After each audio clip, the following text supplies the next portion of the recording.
Muy buenas tardes. Agradecemos su presencia en este conversatorio Literatura Conventual Dominicana, el diario de Sor Jacinta, siglo XVIII, que es una actividad que se organizó dentro del marco del festejo de los 500 años de la presencia de los dominicos en la Nueva España. Queremos agradecer al Instituto Dominicano de Investigaciones Históricas por hacer que esta colaboración sea posible. Vamos a iniciar con la participación de Fernanda Moreno Arreguín. Ella es licenciada en Restauración de Bienes Muebles, con 10 años de trayectoria laboral. Ha enfocado su experiencia profesional en la salvaguarda de libros, documentos y acervos bibliográficos y actualmente es la coordinadora en el área de conservación y restauración documental de la Dirección General de Bibliotecas en la Universidad Autónoma de Querétaro. En el 2021 se vuelve cofundadora de Flor de Lis, un espacio de conservación, restauración y arte que forma parte del Instituto Dominicano de Investigaciones Históricas. Gracias. Bueno, pues buenas tardes. Muchas gracias por su presencia, muchas gracias a la Biblioteca Burboa que hizo posible esto y a la logística que también el Instituto ha llevado a cabo en estos meses de preparación. Y bueno, yo les preparé mi presentación. Se trata sobre mi experiencia restaurando este diario que en el instituto conocemos como el diario de Sor Jacinta. Permítanme un momento. Ay, gracias. Sí. Y les digo que en el instituto lo llamamos el diario de Sor Jacinta porque de inicio creímos que era un diario. Con el tiempo nos dimos cuenta que realmente no. Realmente es un escrito que realizó su confesor de la vida de Sor Jacinta. El ejemplar del cual les voy a platicar, quiero presentárselos primeramente. Este libro se encuentra en el Instituto Dominicano de Investigaciones Históricas. Nosotros nos encontramos en Querétaro. Desde allá venimos y ahorita está en exposición que supongo que quien tuvo el recorrido ya lo contempló, ya lo vio. Y Sor Jacinta, estamos hablando de es Sor Jacinta María Ana Catalina de San Antonio, una hermana dominica que vivió en el monasterio de Santa Catalina de Siena, aquí en el estado de Oaxaca. Este es el diario, lo pueden ver ahí en la fotografía. Es un diario pequeño, 16.5 por 21.7 por 3 centímetros de ancho. Contiene 364 páginas y entre ellas posee 2 fragmentos de hoja con anotaciones. Y como pueden ver, sufrió muchos deterioros y muchas alteraciones, entre las cuales están las inclemencias del tiempo en que se resguardó. Creemos que sufrió de humedad, estuvo bajo influjo de mucha humedad. El inmueble que lo contiene ya tenía ciertas filtraciones, es un inmueble antiguo, a veces es muy difícil controlar estos parámetros en inmuebles de esa época. Y algunas de las manchas que encontramos posiblemente fueron causadas por hongos. También las alteraciones que se ven respecto a la cohesión de la fibra, y si me los consciente, todas las alteraciones del lado del canto, del lateral, todo eso es a causa de la humedad constante. La humedad hace que la adhesión que tienen las fibras entre sí se vaya perdiendo y entonces se empieza a deshacer como tal el papel. Literalmente cuando decidimos se prestan las condiciones para intervenir este diario, no se podía manipular, porque se te empezaba a venir como si fuera polvo entre las manos, no se podía hojear, era muy complicado, realmente no se podía consultar porque se corría riesgo de que las hojas se rompieran y se deshicieran, ¿no? Entonces, dentro de los deterioros que tiene es la falta de cohesión de las fibras, la presencia de insectos y la presencia de humedad constante.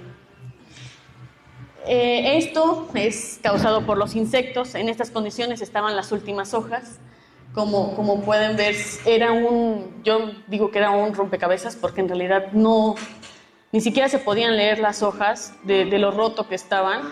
Ya en otra ocasión, suponemos que alguien más que estuvo en el archivo se dio la tarea de intentar empatar las páginas, los fragmentos de las páginas, y entonces realizó una serie de adhesiones, que es lo que se ve ahí en la parte más café.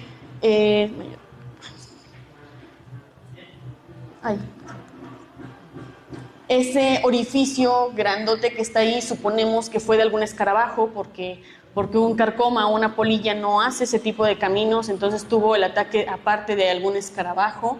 Y ese era el fragmento que les comentaba, tiene dos, pero ese es uno de los fragmentos que les comentaba que tenía sueltos dentro de la hoja. Más adelante menciono un poco más al respecto. Esta cinta que les comentaba en un inicio, pues ayudó a estabilizar y ayudó a que más o menos pudiéramos empatar las páginas, pero a su vez también genera cierto deterioro.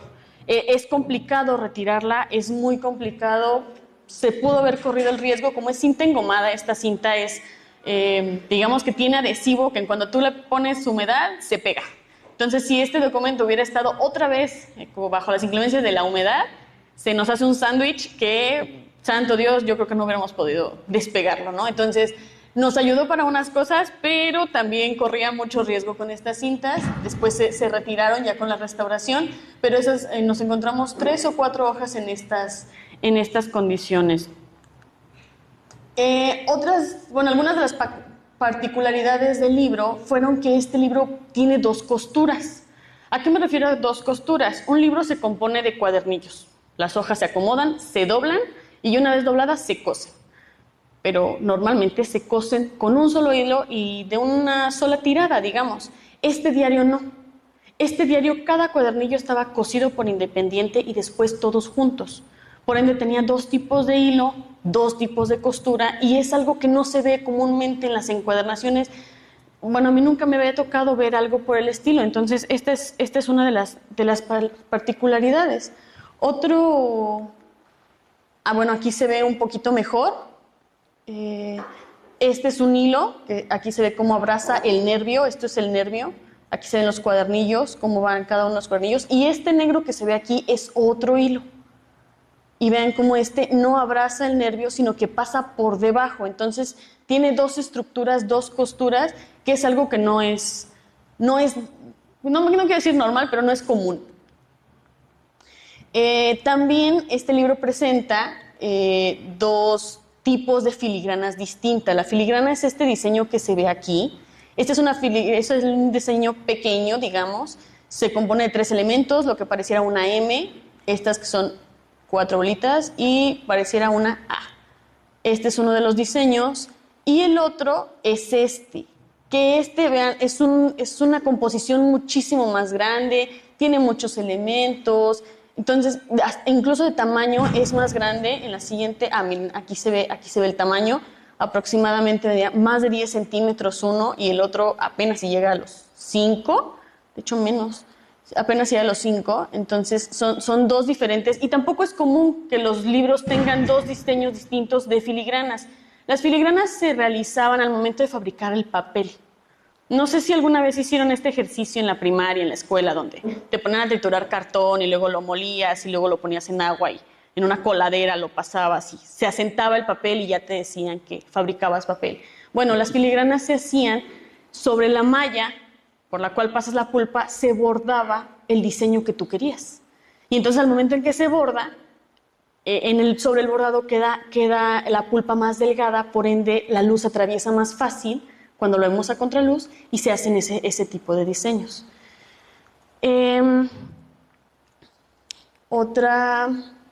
Después de que se hacen las observaciones necesarias, se le hacen los análisis necesarios, porque normalmente primero hacemos la observación, a lo que nuestro ojo interpreta, a lo que nuestro ojo alcanza a ver.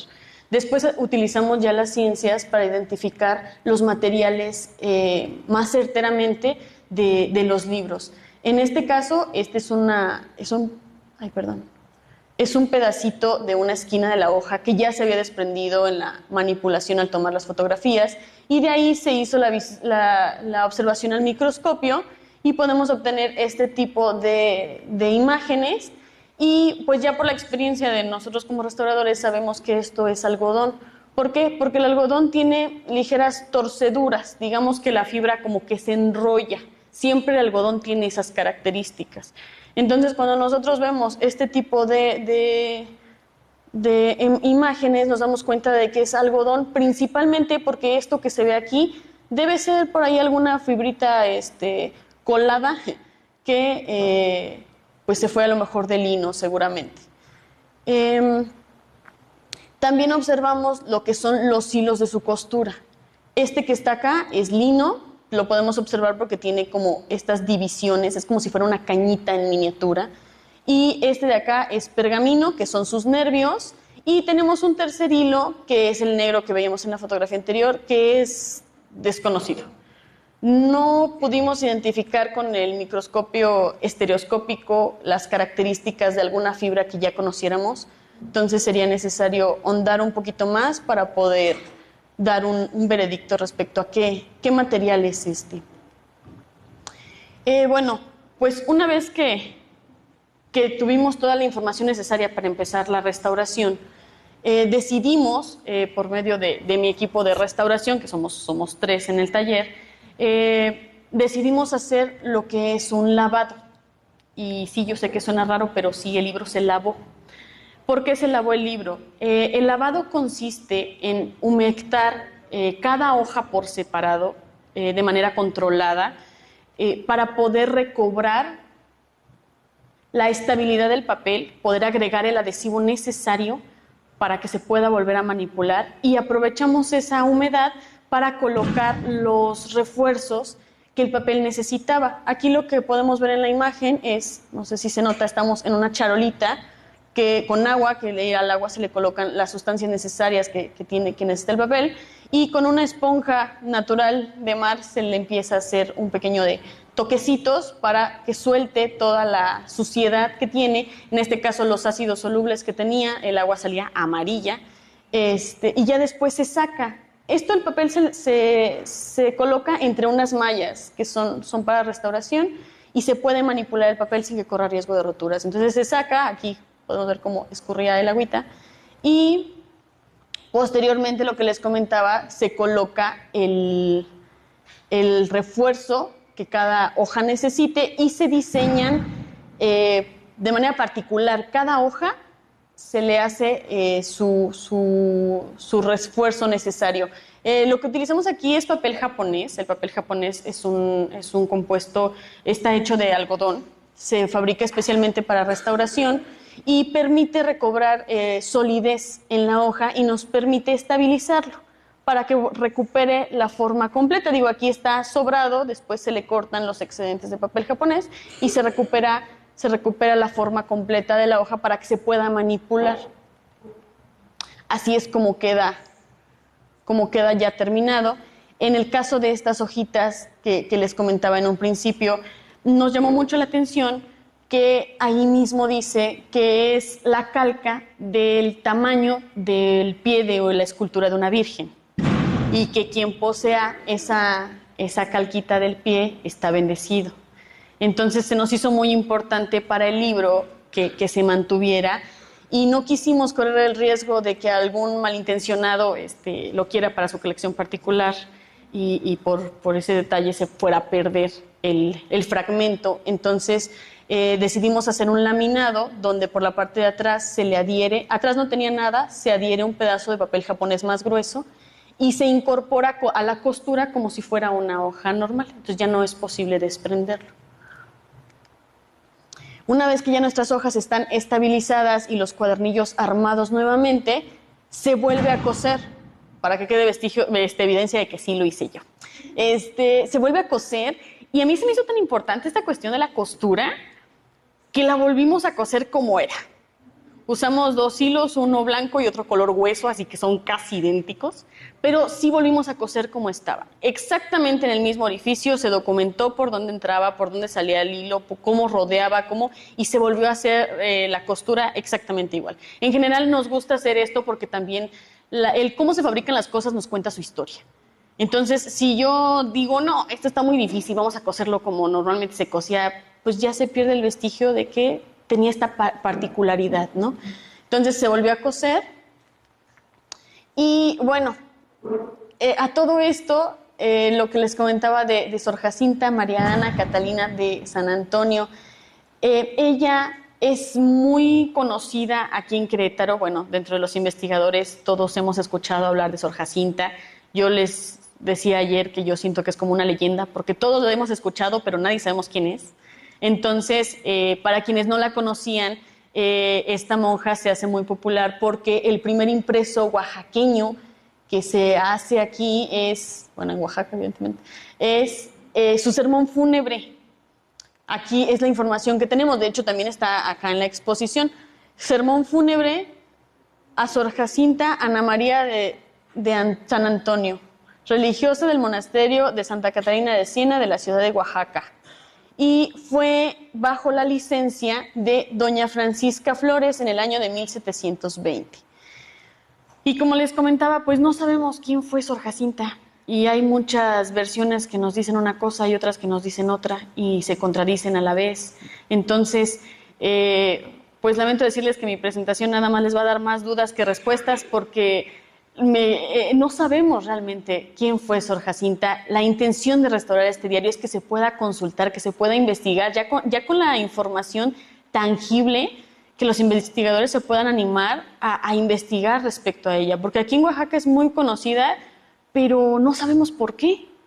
Entonces, una de las invitaciones que yo les voy a hacer es a que investiguemos respecto a Sor Jacinta, porque hay 3 ejemplares del diario de Sor Jacinta, que ya quedamos que no es un diario, pero hay 3 ejemplares del diario. Los 3 son distintos, aquí están digitalizados, y como pueden ver, las caligrafías no son la misma. Es más, estos 2 son del mismo tamaño y los 2 son de tapa de pergamino. Este no tenía tapas y este es más chiquito. Entonces, ¿por qué 3 personas se dedicaron a escribir sobre la vida de Sor Jacinta, pero el día de hoy no sabemos quién es?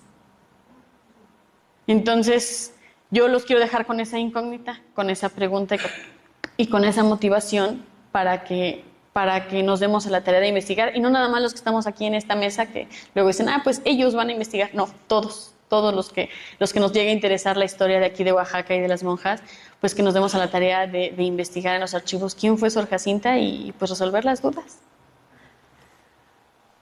Gracias. Muchas gracias. Interesante y admirable conocer los profundos del trabajo. Sabemos que cada obra tiene sus retos.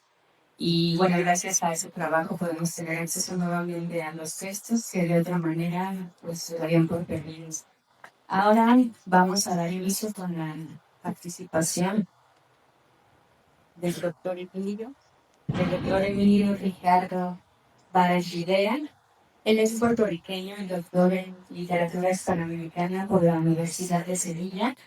Hizo su bachillerato y maestría en estudios hispánicos en la Universidad de Puerto Rico, recinto de Río Piedras, donde fue decano auxiliar de estudios graduados de investigación en el Banco Pequeño de la Facultad de Humanidades. Ha publicado sobre literatura hispanoamericana y teoría contemporánea y sobre mística con línea transatlántica en ambas revistas arbitradas como Demanda, Ritze, Alfa, Biblioteca Salmanicensis, Itinerantes, Archivo Vallejo, Revista de Estudios Hispánicos y el Boletín de la Academia Puertorriqueña de la Lengua Española. Sus libros son Las Palabras del Silencio de Santa Rosa de Lima o La Poesía Suave e Inefable, Visiones y experiencias extraordinarias de la primera mística novohispana, y obtuvo un Award for Faculty de la National Endowment for the Humanities y que le premió su 4º libro de Manos Femeninas, Voces Místicas Bibliomulatas en Hispanoamérica Colonial, Antología y Estudio.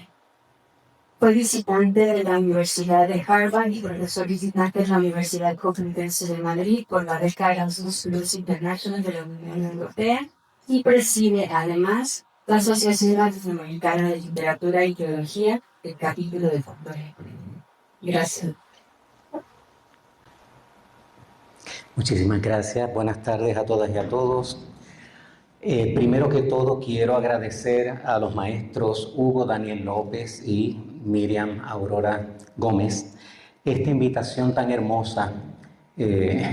A modo de agradecimiento, ¿verdad? Lo sé, pero claro, el agradecimiento es muy difícil de rechazar. Así que entonces aquí me ven agradeciendo también. He titulado mi charla Sponsa inter sponsas Christi, la esposa entre las esposas de Cristo. La escritura femenina espiritual en tiempos de Sor Jacinta. He aprovechado también el cartel precioso que han ustedes hecho con tanto esmero. Quiero también dedicar la charla a Fray Eugenio Martín Torres, quien me recibió con su acostumbrada generosidad en el convento de los dominicos en Querétaro y me presentó una de las versiones de la autobiografía espiritual de Sor Jacinta según se conservaba sin la restauración total que hoy celebramos. El estudio de los escritos espirituales de beatas, donadas y monjas de claustro ha constituido un campo de estudio de investigación transatlántico que, a título de subdisciplina variopinta, a menudo llamada escritura espiritual o escritura por mandato, lleva décadas de trabajo de numerosos académicos europeos e iberoamericanos. Vamos a ver si puedo... No.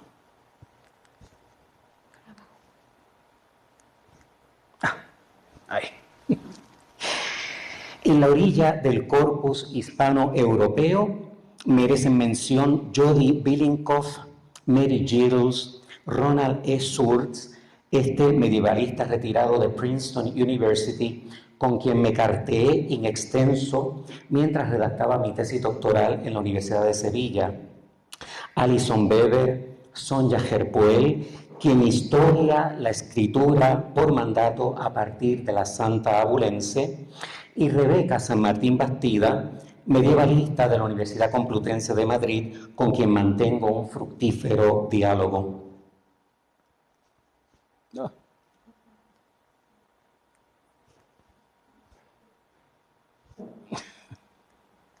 Vamos a ver, ahora sí.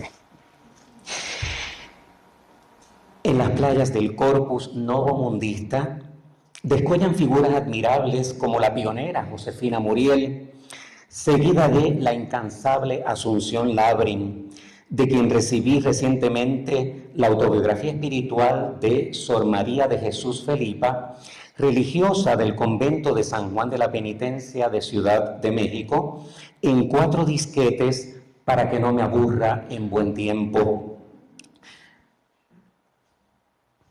Continuamos con Pilar Gonzalo Aispuro, Jennifer Ike, Kathleen Ann Myers, quien me facilitó las señas de Josefina Muriel cuando yo investigaba para mi tesis doctoral, nuestro querido Manuel Ramos Medina, a quien le debo y le sigo agradeciendo el contacto con las Carmelitas Descalzas de Puebla.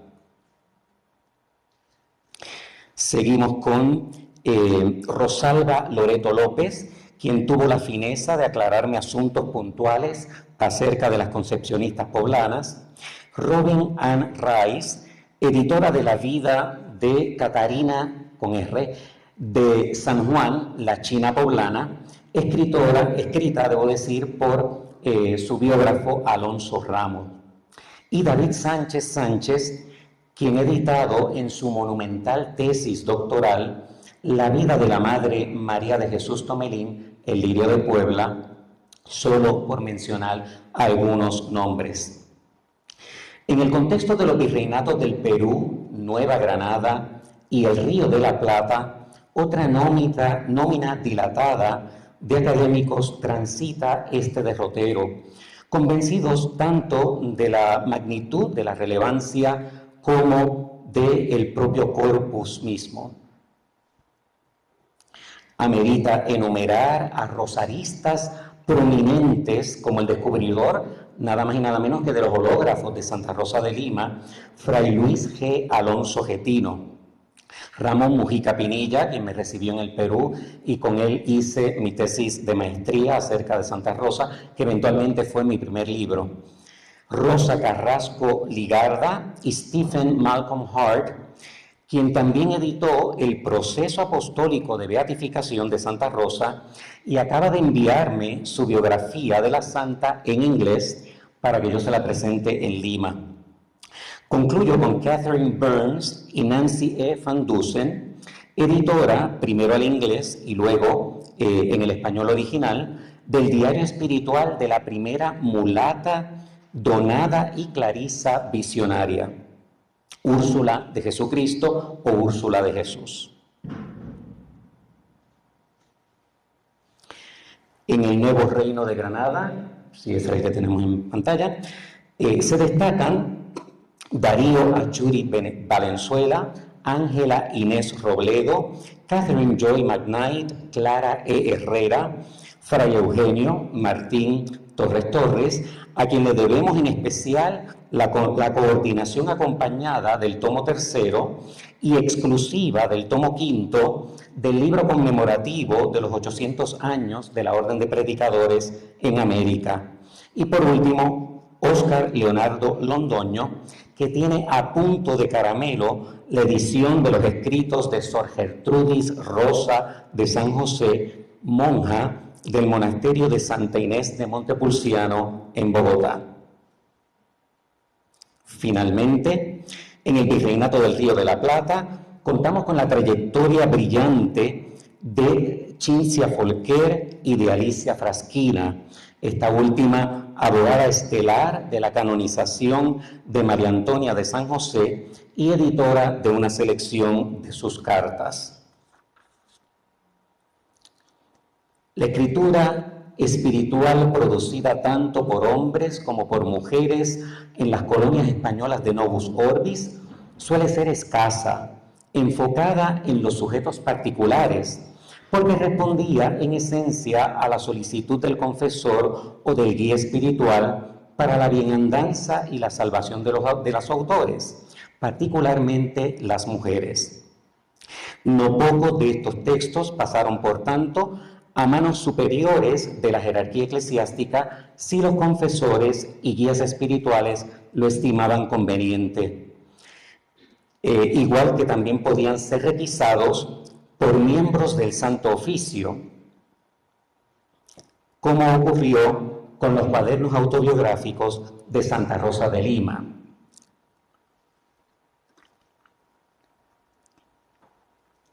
Donde seguramente narró sus 15 experiencias extraordinarias ilustradas en sus hológrafos que vamos a ver más adelante, los cuales pasaron de inmediato a la Suprema de Madrid en 1623 a modo de medida cautelar a raíz de la condena del mal llamado alumbradismo en el Perú. Esta gama de destinatarios aumentó el riesgo de extravío de los manuscritos originales carentes de copias autenticadas, cuando no les proporcionó la pesadez de reescribirlos a sus autoras, como ocurrió con la agustina novohispana Sor María del Señor San José. De hecho, acabo de ver la pintura del original de este cuadro que estoy mostrando aquí en el Museo del Virreinato, en Tepoztlán, porque Alma Montero me invitó para presentar mi libro allí con ella, y de verdad que es hermoso, es impresionante, es inmenso, es grandísimo. Todavía más, en la contraportada, de hecho, de mi libro, está precisamente esta imagen de Sor María del Señor San José. Todavía más, aún lo que se conserva en los conventos femeninos en muchos casos resulta de difícil acceso al investigador a causa del celo previsible de la comunidad religiosa que custodia el invaluable contenido de sus archivos. Las más de las veces se dispone de lo poco que haya desafiado el tiempo dentro de colecciones especializadas de bibliotecas universitarias o los propios archivos conventuales, como puede ser, por ejemplo, y aquí los vamos a ver, un valiosísimo par de folios sueltos con emblemas que ilustraban la autobiografía espiritual hoy perdida de Santa Rosa de Lima, expuestos en el convento de Santa Rosa de las Madres en Lima.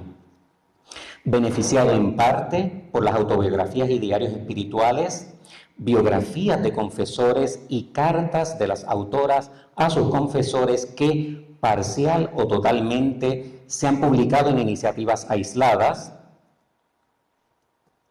como la de Ángela Inés Robledo y la de Alicia Frasquina, por mencionar algunas, o en esfuerzos independientes o coordinados de naturaleza antológica, al estilo de Muriel, Arenal y Schlo, y Labrin y Loreto López, engavillé en una nómina de 28 autoras, y me perdonen el tamaño de la letra, pero para que cupieran las 28, así se tuvo que hacer, ¿verdad? 15 novohispanas, 10 peruanas y 3 neogranadinas en mi reciente antología y estudio, que no presume de abarcar el universo total de las visionarias criollo-mulatas en sendos virreinatos, aunque documenta casos de beatas y de monjas que fueron solo imitadoras o aún falsarias. Noten que Sor Jacinta se inserta en la nómina de la Nueva España entre la concepcionista Sor Sebastiana de las Vírgenes y la beata franciscana Francisca de los Ángeles. Desprendidas del género hagiográfico, las narraciones biográficas de este corpus zarpan tanto de las confesiones orales, autobiografías y diarios, como de las cartas de beatas, las siervas de Dios, las venerables y las monjas profesas por mandato de los confesores o guías espirituales. Exhiben un patrón cronológico al estilo de las vitae, más o menos uniforme. Primero, la etapa del nacimiento, la niñez y la educación en el contexto familiar, casi siempre ejemplares.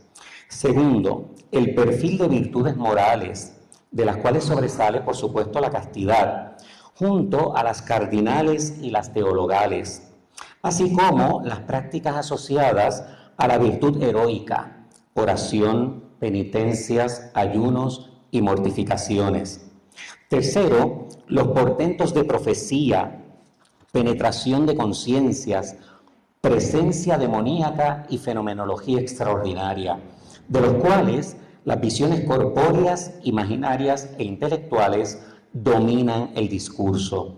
Cuarto, la muerte presidida del dolor tormentoso, que nunca socava la paz plena de la protagonista autobiográfica, quien experimenta en olor de santidad todos esos dolores con rostro lozano y sereno. Los relatos primarios de las autoras o de sus compañeras, a petición de los confesores o guías espirituales, llevaban un triple propósito. Primero, la victoria sobre el cuerpo mismo de las autoras. Segundo, la extracción de los condenados al infierno o al purgatorio. Y tercero, refrenar la merecida ira Dei contra la ciudad o contra el país.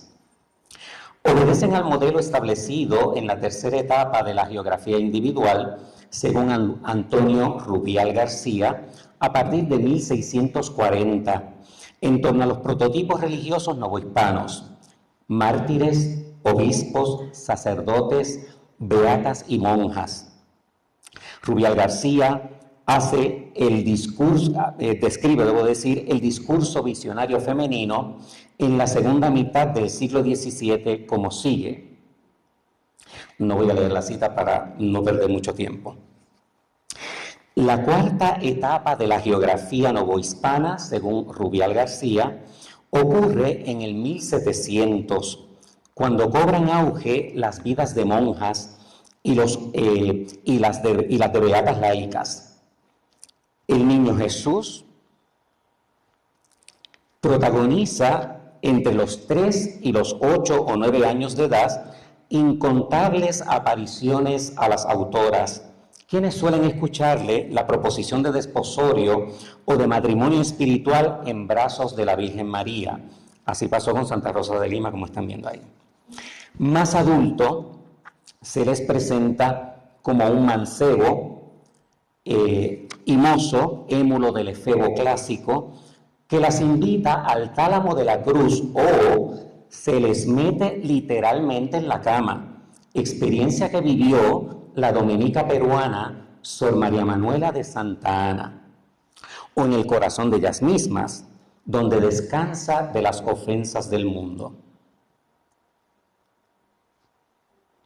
Asimismo, el siervo sufriente y el resucitado inciden en el ideario visionario femenino.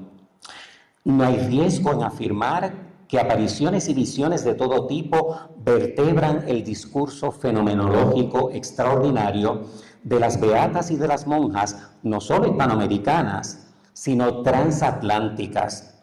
Pero son corpóreas e imaginarias las que predominan sobre cualquier otro tipo de fenómeno espiritual.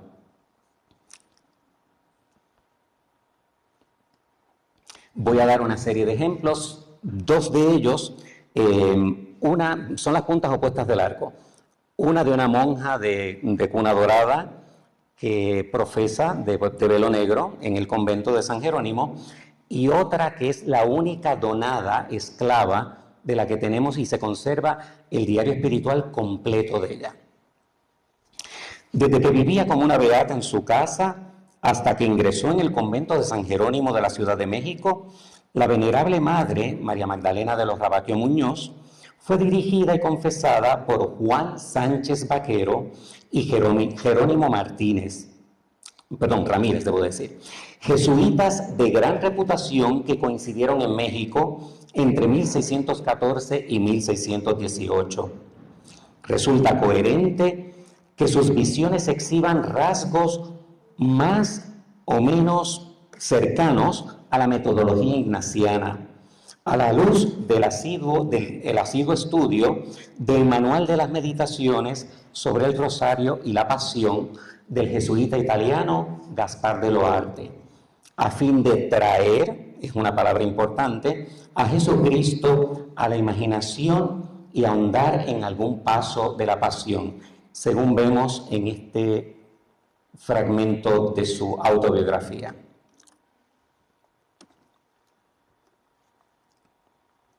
Al hilo de la doctrina ignaciana, la pasión es el tema obligado para la iniciación en la vía visionaria de introspección, inducida por la contemplación de la figura sufriente de Cristo. Importa subrayar este procedimiento de la metodología ignaciana del recogimiento que, como he dicho, tiene por fundamento la ejercitación voluntaria de la imaginación en algún paso de la pasión para que suceda la visión imaginaria inducida, que sí es la de procedencia divina. Esta es la mulata, la donada, asociada con el corazón y la lanzada de Cristo. La donada Úrsula de Jesucristo o de Jesús registra una visión inaudita de lactancia espiritual, esta vez protagonizada por un Cristo crucificado y completamente maternal, que lee como sigue. Esta sí la voy a leer. Otro día siguiente, a un rato que estaba alabando al Señor, vi dentro del mismo sagrario a nuestro Señor Jesucristo crucificado, tan grande como lo debía de ser, tan al vivo que parecía de carne, con los pechos llenos de leche, que parecía que la leche ya quería salir. Y dijo: esto tengo para la que las consolará. Concluyo con lo que entiendo que es cierto. Las visiones axiales en la pasión de Cristo, en la encarnación y en la inevitable intromisión del demonio no constituyen el grueso de las experiencias individualmente vividas por las beatas y monjas virreinales. Sin embargo, comportan un contenido sustancial y uniforme de inconcusa deuda con el capolaboro del santo de Loyola. Los ejercicios espirituales funcionaron además como un marco de referencia ortodoxa en el control del florecimiento de vías alternas que propiciaban una espiritualidad barroca de plausible coherencia con el paulinismo del siglo XVI, privilegiando el norte único de la unión personal con Jesucristo. Este es, en resumen, el humus iconográfico textual en el que se inserta el diario espiritual de nuestra monja oaxaqueña Sor Jacinta.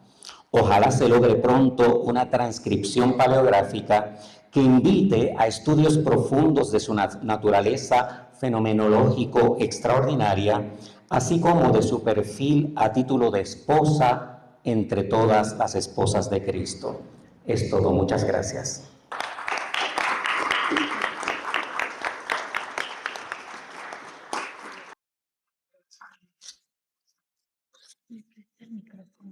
Bueno, agradecemos la participación del doctor Emilio y para completar este conversatorio, después de la sesión de preguntas, vamos a escuchar a Carolina Morales. Ella es vicaria de la Secretaría de Santa Catarina en Oaxaca.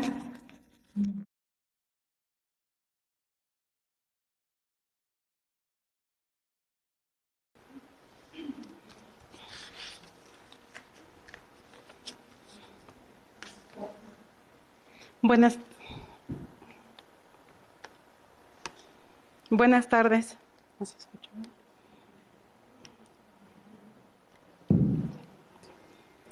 Buenas tardes. Bueno, estamos hablando de Sor Jacinta, que fue del siglo XVIII. A mí me pidieron que compartiera el regreso de las monjas a Oaxaca, porque como sabemos, con las leyes de reforma fueron expulsadas. El monasterio anterior, que es Madre de Dios y Santa Catalina, que hoy es el actual hotel Camino Real, estuvo en función aproximadamente 300 años. En esos años profesaron 401 monjas, y entre ellas estuvo Jacinta, la Madre Jacinta. Ella nació en Puebla y decía la señorita que ¿por qué se menciona aquí en Oaxaca? Ella, antes de nacer, su mamá la quiso abortar por todos los medios posibles.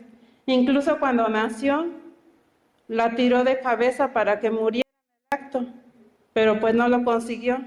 Y ese mismo día se fue al hospicio de San Cristóbal allá en Puebla, en el cual fue bautizada. Después la adoptaron y igualmente la volvieron a bautizar.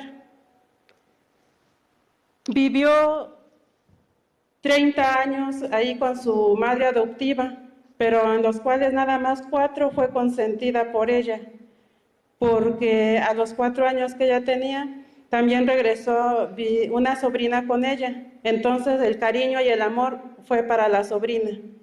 Y a partir de ese momento, Jacinta vivió como su servidora, como su trabajadora, porque hacía todos los trabajos de la casa, siendo pequeña, y desde entonces ya se dedicaba al trabajo doméstico, bueno, ahí con su madre adoptiva.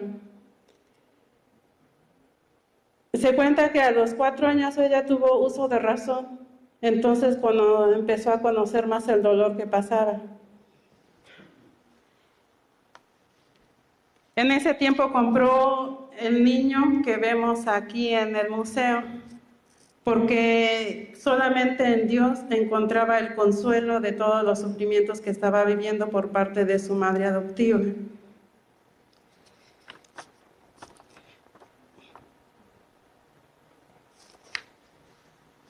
Bueno,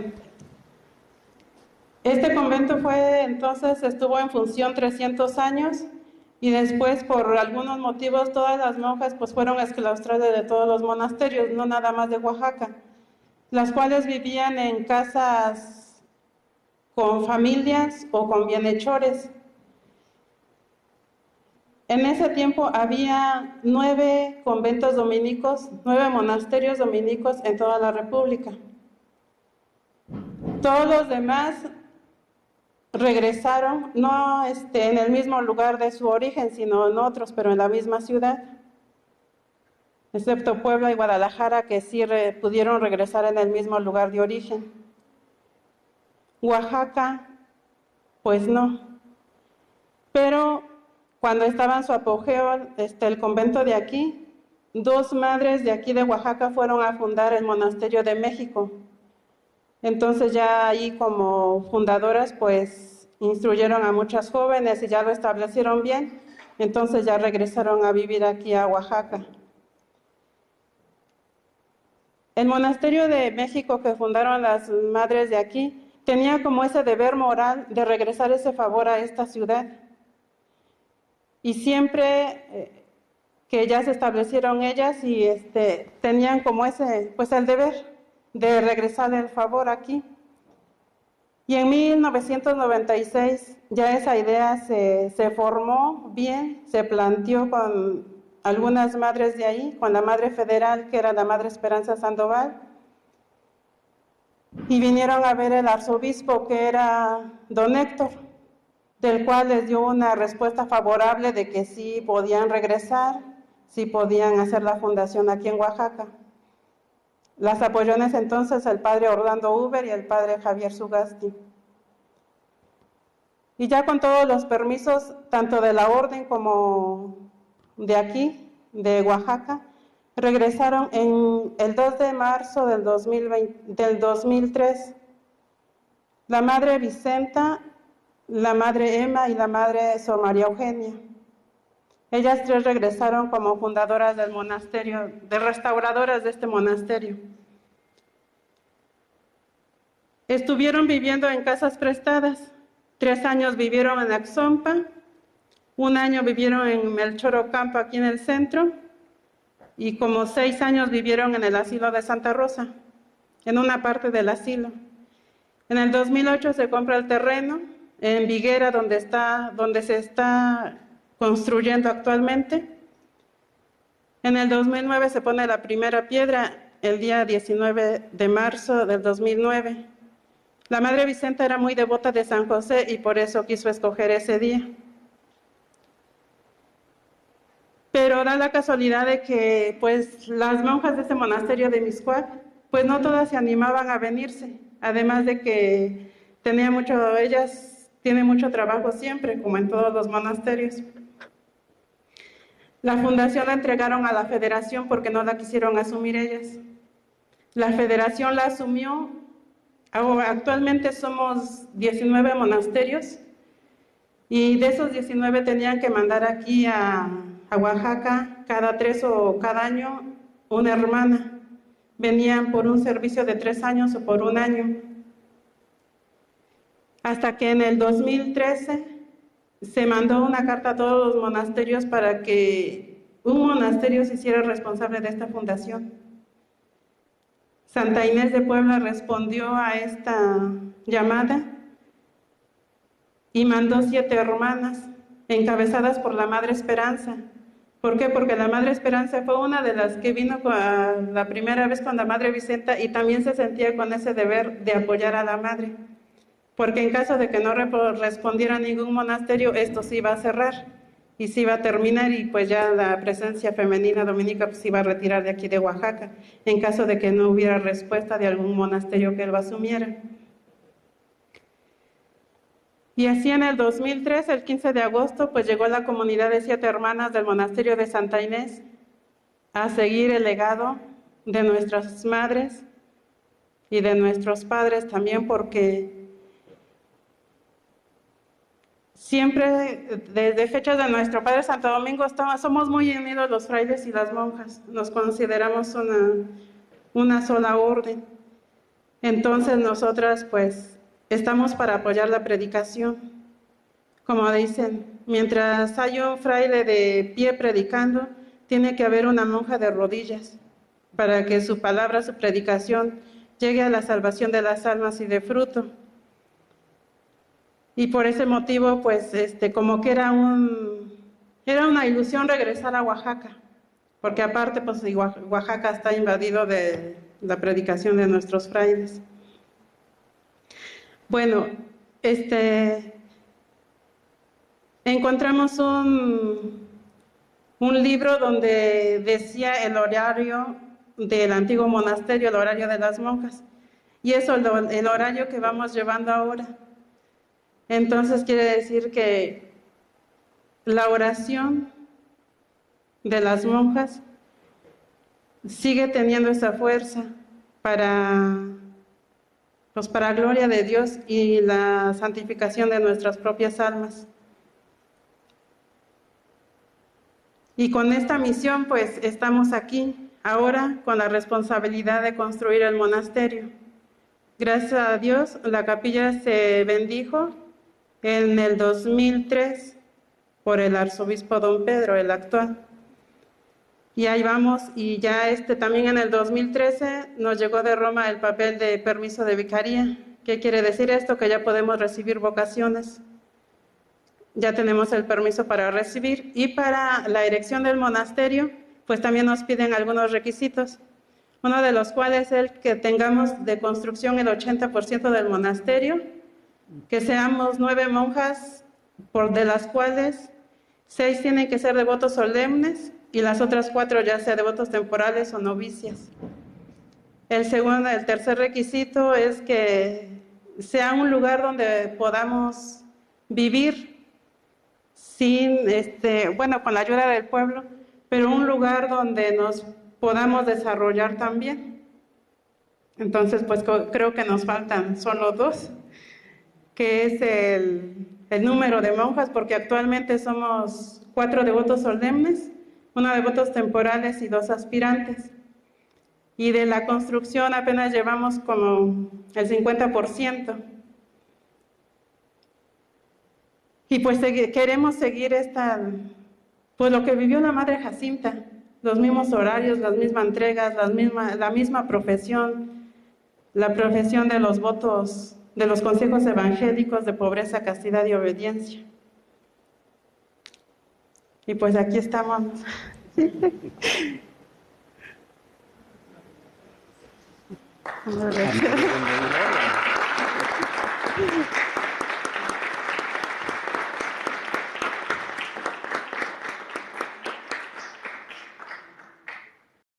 Muchas gracias, don Rosalina. Creo que la mesa se complementa muy bien con los temas abordados, tanto de los estudios materiales, los estudios literarios y la vida de una monja dominica en la actualidad. Ahora damos paso a la sesión de preguntas. No sé si alguien tenga algún comentario.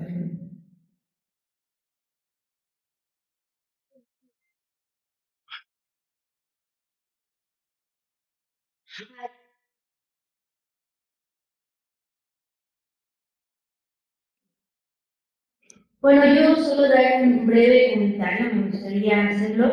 Por ahí lo dije ya en la exposición, quienes nos pudieron acompañar, el diario de Sor Jacinta, que nos han podido compartir el día de hoy, pues pertenece a la colección de vida consagrada femenina que se resguarda en el archivo histórico de la provincia de Santiago de México, que tiene a su cargo el Instituto Dominicano en la ciudad de Querétaro.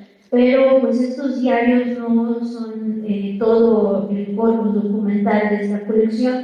Su título, aunque es de vida consagrada femenina y tiene también otros documentos como de Guadalajara, de Jesús María y de Santa María de Gracia, en su gran mayoría pertenecen al convento de Santa Catarina de Siena de Oaxaca. La colección comprende un total de 126 documentos. Más de la mitad de ellos son las limpiezas de sangre de las monjas que pertenecieron a este convento. Se podría decir que tenemos la gran mayoría desde principios del siglo XVII hasta no del XIX, sino hasta el siglo XVIII, por ejemplo. Y entre ellos también, por ejemplo, tenemos el libro de la fundación de este monasterio titulado de Santa Catarina de Siena, que se publicó en 1790, en donde se da cuenta de las bulas pontificias, los estatutos, las constituciones y ordenaciones de las religiosas, por ejemplo.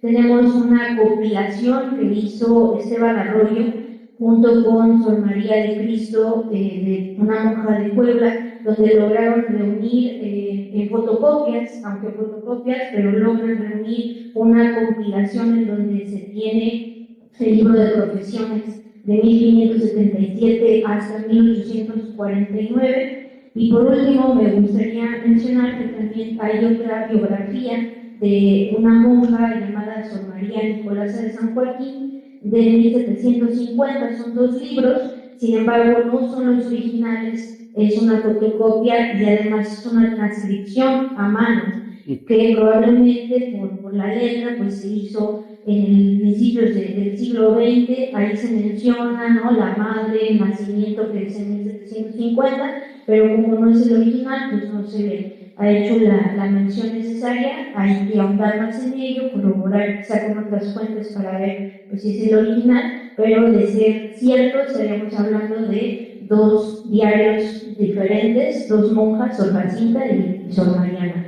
una de principios del siglo XVII y una de mediados del siglo XVIII, ¿no? Entonces, pues me gustaría hacer esta mención para darnos cuenta de que es más extenso el archivo de este monasterio y que ojalá pues, en un futuro haya más investigadores que lo quieran estudiar y pues darlo a conocer, ¿no? Muchas gracias.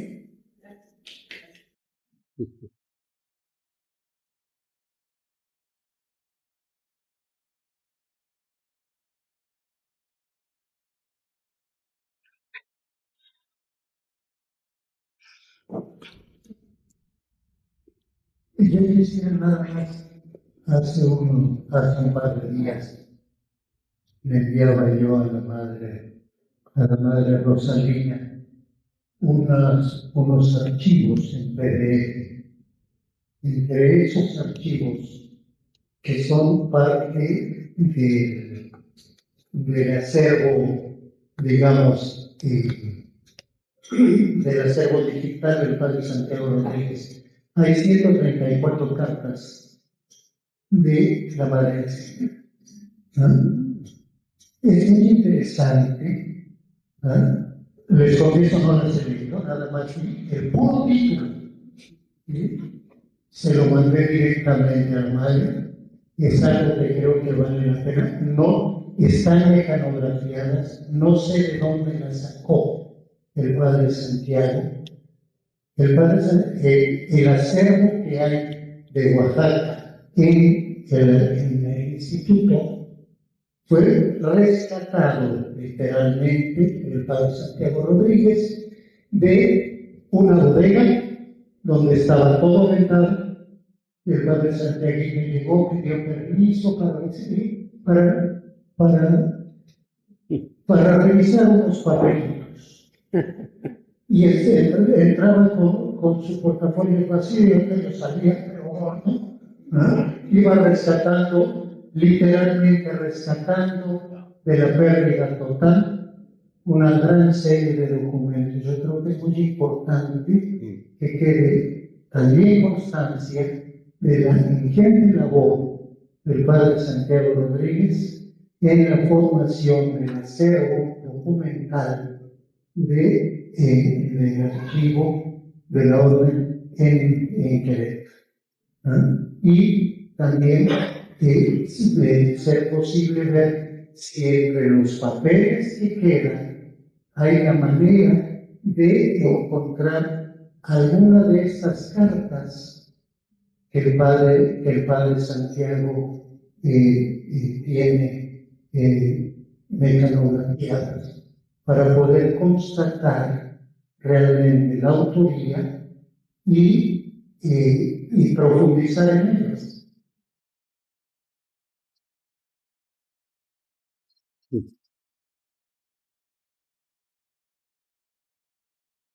¿Alguna otra pregunta?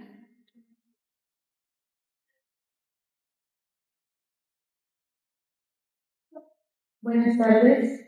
Bueno, es muy interesante para mí escuchar que no solamente nuestra vida como ser humano tiende a las luchas sociales, sino por lo que escucho también han sido luchas espirituales, ¿no? Una profesión, decía ahorita la religiosa, una profesión que les lleva a esta defensoría de pensamiento, de también querer conservar la fe de las personas que estamos alrededor. No les agradezco mucho el haber escuchado esta tarde tantas cosas que a veces no tomamos en cuenta. Gracias. Gracias.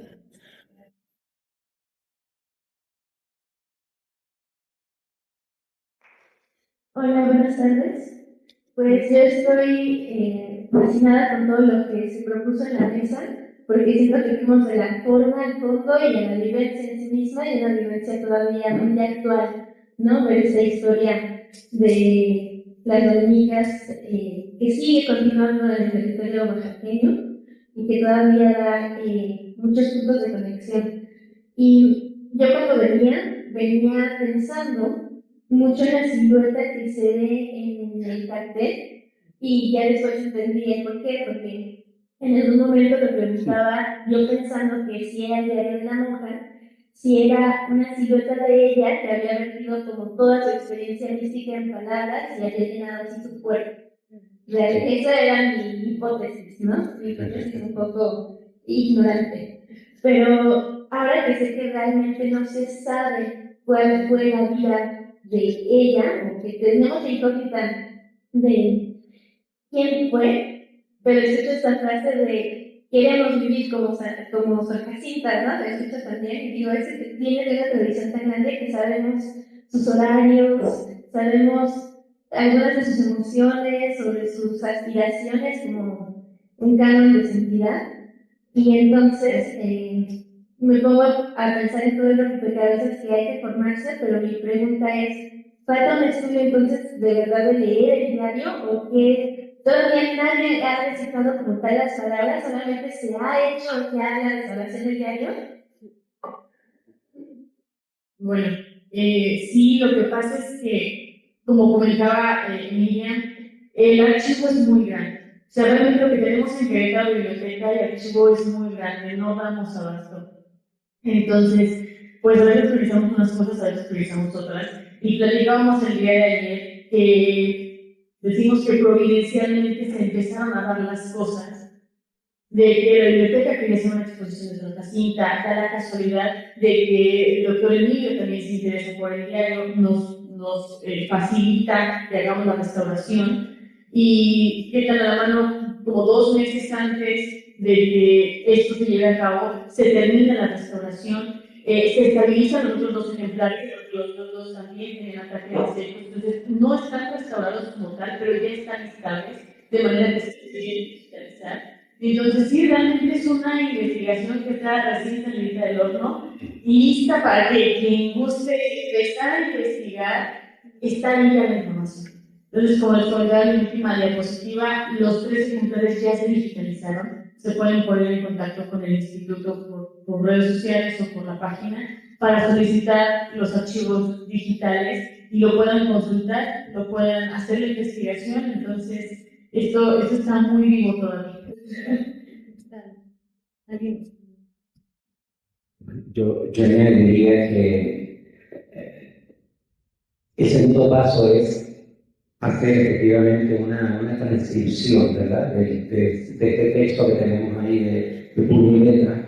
No sabemos si de la misma autora, tenían secretarias, tenían amanuenses, así que eso es una hipótesis casi imposible de resolver. Pero sí vendría muy bien, como yo hice con el diario espiritual de Madre María Magdalena de los Navarros Muñoz, me lo pidió Manuel Ramos Medina. Así tal cual, lo publicamos, de uno de los originales que conserva la biblioteca de la Universidad de Austin en Estados Unidos. Por vía de correo, así tal cual, a vuelta de correo me llegaron los folios digitalizados y entonces hice esa versión ya impresa para consulta, ¿verdad?, del público. Este segundo paso es importantísimo, porque entonces sin pues no podemos tenerlo a otros estudiosos que vean un texto mucho más depurado, mucho más fácil de leer para poder hacer el estudio. ¿Quieres decir algo? No. Yo sí tengo una pregunta. Cuando tú hablas de las informaciones de limpieza, no se encuentra nada sobre cine. No está, no he encontrado, no he encontrado la limpieza de sangre de Sor Jacinta. Hay muchas otras, o sea, también con esto quiero decir que hace falta la investigación en sí de todo el convento de Santa Catalina de Siena, y no solo de Sor Jacinta, sino de todas las mujeres que fueron parte de este convento, y que las limpiezas de sangre ya de ahí es una fuente fundamental, porque nos dicen quiénes son tus padres, de dónde venían, ¿no? Porque no todas eran de Oaxaca, algunas eran de otras regiones, bueno, vaya de otras zonas de aquí de Oaxaca, y es interesante pues también armar toda esa cuestión historiográfica, y que pues, hace falta también armar esta historia, ¿no? Gracias. ¿Alguien más?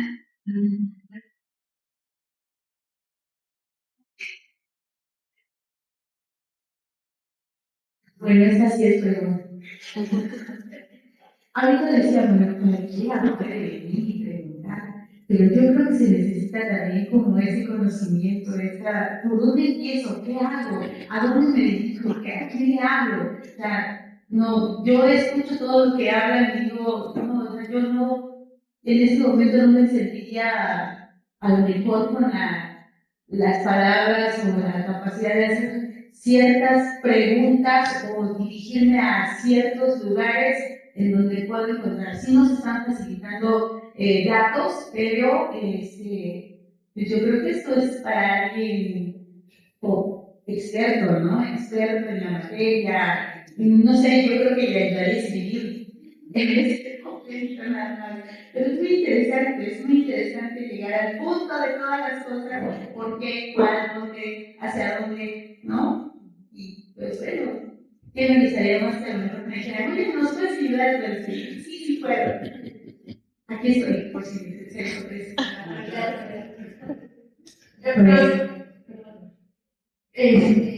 Yo creo que el primer paso es el que ustedes hayan dado el tiempo de tener. Porque si ustedes no hubieran venido, ustedes nunca hubieran conocido que hay un manuscrito, que hay un libro, el primer impreso oaxaqueño, y que aprovechen este momento porque este trabajo que se está haciendo de difusión no hubiera sido posible sin las buenas voluntades, no solamente de los estudiantes, sino que ustedes nos ayuden pues a difundir toda la riqueza que tiene la biblioteca local, por cual es muy importante para nosotros. Y además de que nos haya acompañado también la presencia de los domingos, muy importante.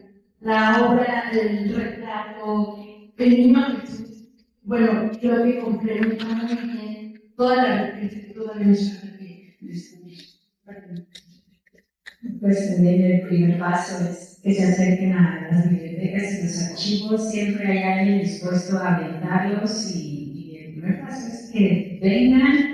Y tenemos libros desde la historia de los dominicos, pueden empezar por los cronistas, no sé, siempre va a haber algo, y ustedes solitos sigan avanzando y perdiendo miedo a acercarse a las obras. Justo creo que estos lugares se imponen, y luego piensan que es solo para especialistas, pero no, créanme que cualquiera que empiece a necesitar una biblioteca y un archivo, pues en algún momento se convertirá en especialista.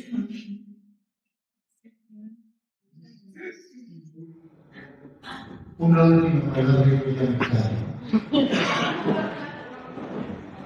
No sabes todo lo que sencillamente yo quiero recordar una cosa. Estamos en la antigua capilla de los mixtecos.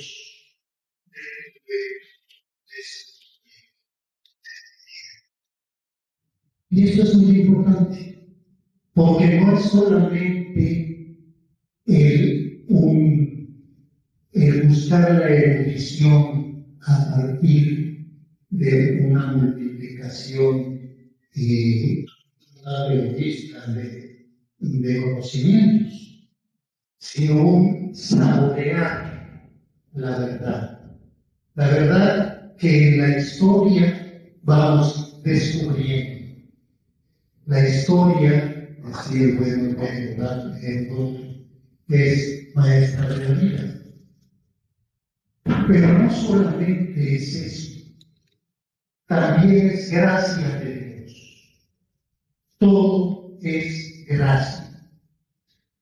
Lo mismo si nosotros miramos en la herencia que ha dejado la Madre Jacinta y la Madre Vicenta y la Madre Esperanza y todas las demás. ¿Ah? Porque Jacinta es una entre todas ellas. Para entender la historia, y la historia dominicana específicamente, tenemos que adentrarnos en el espíritu de la obra. No es solamente un acontecimiento socioeconómico-cultural, es un acontecimiento de fe.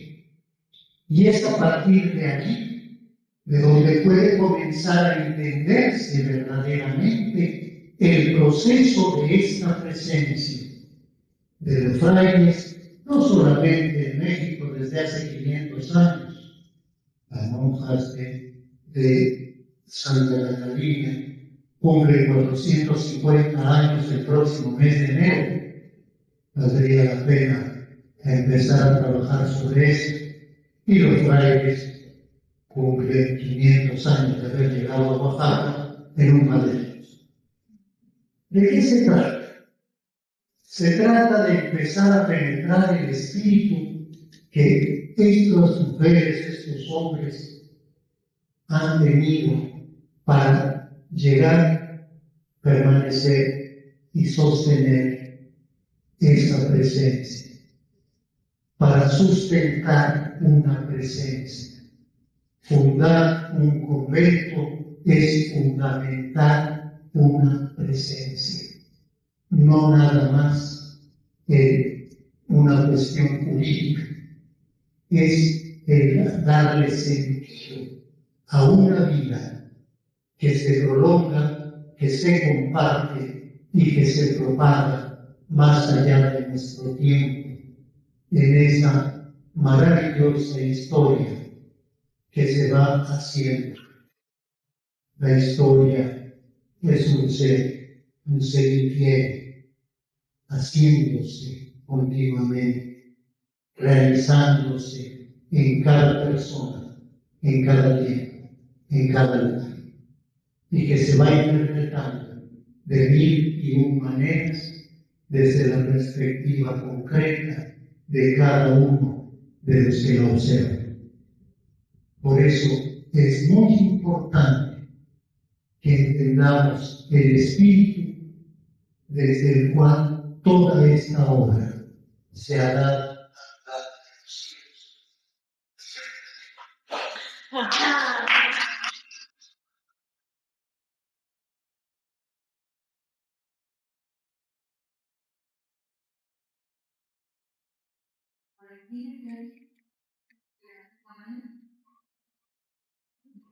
Bueno, y otra manera de ¿qué podemos hacer? Pues difundir, quizá por ahí entre sus nosotros quiera alguien pertenecer a la orden de la uno nunca sabe, ¿verdad? Entonces, es otra manera de participar. Nadie más tiene alguna.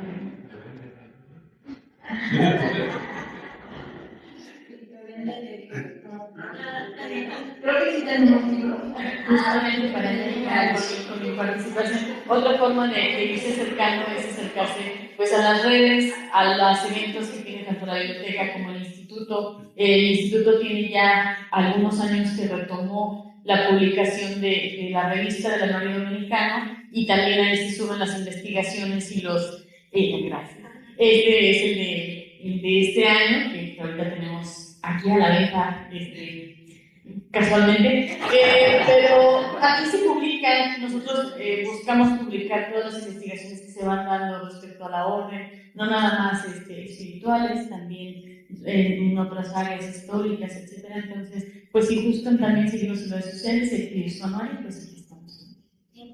Muchas gracias.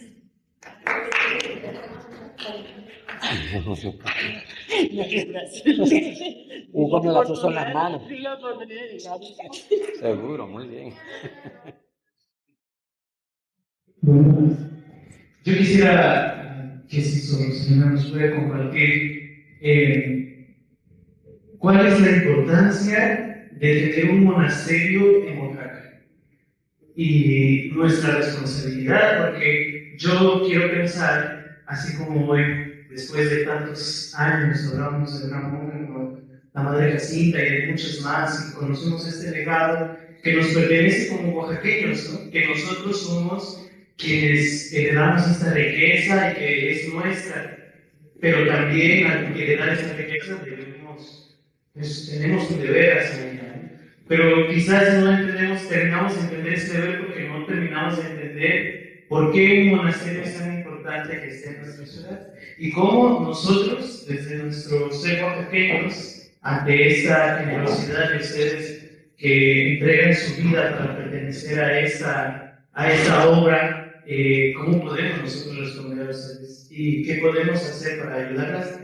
También en este proyecto, ¿no? De que ya lleva desde 2003 más de 20 años de construcción. ¿Qué podemos hacer y desde dónde podemos hacer? Bueno, antes que nada, y lo más importante, yo creo que ustedes, para nosotras, con su oración, principalmente con la oración, que recen por nuestra perseverancia. Por ejemplo, de las 3 fundadoras que vinieron en el 2003, a los 8 años una se regresó y salió de la orden. Se regresó a su casa y renunció a la orden. Del 2013 que llegamos 7, a los 6 años, otra hermana se salió igual de la orden, dejó los hábitos, como quien dice, dejó los hábitos. Son 2 de esas experiencias que yo conozco. Entonces, la oración de ustedes como feligreses, como cristianas, nos ayuda mucho, porque nosotros somos como ustedes, con todos nuestros defectos, cualidades, con todos somos seres humanos que ciertamente Dios nos hace un llamado especial a la cual queremos responder, pero igual a veces nos dejamos llevar por lo que nos rodea. La importancia del monasterio dentro, bueno, en este caso aquí, era para igual, primero para ayudar al pueblo, también para ser un monasterio es como las raíces de un árbol. No se ven, pero ahí están sosteniendo el árbol. O como los cimientos igual de una casa. No se ven, pero está ahí la casa fuerte, como dijo nuestro Señor. Si construyes como arena, pues pronto se va a caer. Un monasterio es ese, que estar ahí sosteniendo, es como una vela frente del Santísimo. Porque nosotras al consagrarnos, decía un libro que yo leí cuando era devotos temporales, que cuando nos consagrábamos ya de solemnes, incluso nuestro respirar, que es muchas veces inconscientemente, tiene que dar gloria a Dios. Y esa es nuestra vida. Primero que nada, pues, por nuestra propia salvación y luego por los que nos rodean. Bueno, les quiero contar una experiencia ahorita, aprovechando. Llegó a tocar la puerta del monasterio, del convento ahora, un niño como de 7 años, y dijo, porque se le fue la pelota, estaba jugando en otro lado y se le fue la pelota para el convento. Y aprovechó y dijo, oiga, dice mi papá que si van a quedarse aquí ustedes, que si van a seguir con su convento, y la madre le dijo, sí. Bueno, entonces para que nosotros sí podamos construir nuestra casa aquí cerca, porque queremos estar cerca de ustedes. Y otra cosa, en una tarde normal así, pues haciendo los deberes, tocan la campana, pero así desesperadamente. Y yo me tocó abrir en ese entonces, y era un señor que tenía los ojos pero rojos, estaba llorando a llanto, estaba llorando así. En ese tiempo trabajaban sabritas. Dice que en la tienda de atrás estaba repartiendo pues sus sabritas. pero en ese momento llegó un hombre con una pistola que lo quería asesinar. ¿Por qué? Porque pues ahí donde estaba la bodega de Sabritas se repartía droga y el señor se dio cuenta de eso y lo invitaron para que él también se uniera y él dijo que no, que no, que no. Entonces como ya sabía, pues lo quería que no dijera nada. Y pues ya dice que era la tercera vez que lo amenazaban. Y esa vez llegó al convento pues llorando. Y dijo, madre, me dijo la señora de atrás de la tienda que ustedes hacen novenas. Por favor, háganme una. Y yo como lo vi así tan desesperado y llorando así, pero más, el señor es joven, tiene como 40 años. Le dije, mire, pase con el Santísimo. Ahí llore todo lo que quiera, desahógese y esté con él. Y mientras yo fui a mi celda, como tenemos la mayoría con nuestro cirio pascual, lo prendí en ese momento en mi celda. Yo lo prendí y también le di una oración por él. Me acuerdo que tenía yo agua exorcizada, le di un poquito, le di un detente, un rosario, y ya me esperé fuera de la capilla porque él seguía llorando. Y ya después de media hora pues se tranquilizó, salió y le dije, mire, le doy esto para que se proteja, es agua exorcizada, es un rosario y un detente, todo está bendito. Dice, gracias, madre, ya salió tranquilo. Y se fue. Resulta que regresó como a los 4 días y me dice, madre, dice, pues ya llevó su familia, 2 niños y su esposa. Dice, madre, ese día que vine, me estaban esperando como a 2 cuadras de aquí. Había 2 camionetas que yo reconocía a mis compañeros y que yo vi que tenían la... Yo me dio mucho miedo pasar por ellos, pero pues me animé y dije, pues ya recé, ya Señor, pues estoy en sus manos. A lo mejor aquí llego, ¿qué pasó? Y las personas ni lo vieron, no se dieron cuenta. Él pasó como si nada y los otros ahí se quedaron esperándolo. Y me dijo, ¿qué hago? Le dije, pues ya váyase a su casa, ya después llame para que vayan por la camioneta. Llame a su fábrica ya. Y él, a partir de ahí, él se siente como que Dios le dio una segunda oportunidad.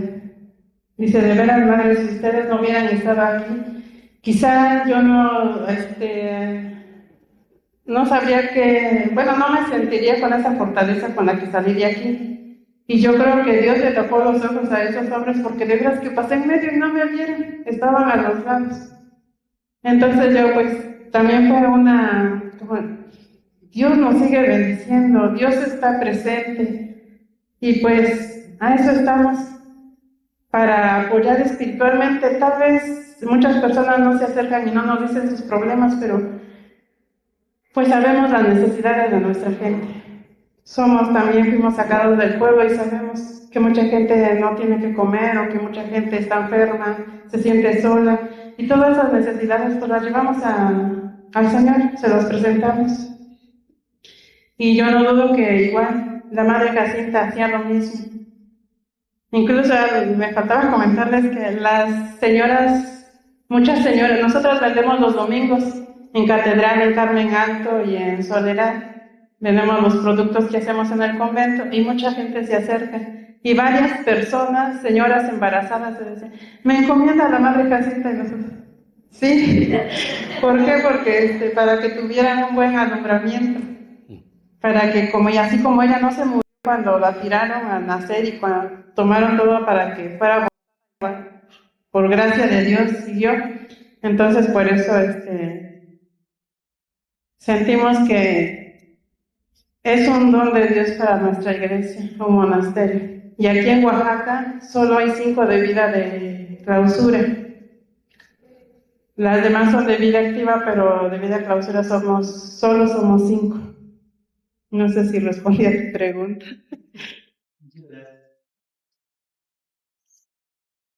¿Alguna? Bueno, con esta participación de nuestra hermana, pues cerramos la ronda de preguntas y si algo tienen más que agregar. Pues les agradecemos infinitamente su presencia y el día que ustedes quieran visitar a la biblioteca, consultar la biblioteca siempre estará abierta a cualquier duda o consulta, pues estamos aquí. Agradecemos infinitamente la presencia de los dominicos del Padre y a Sol también y a nuestros invitados de hoy por su participación. Muchísimas gracias.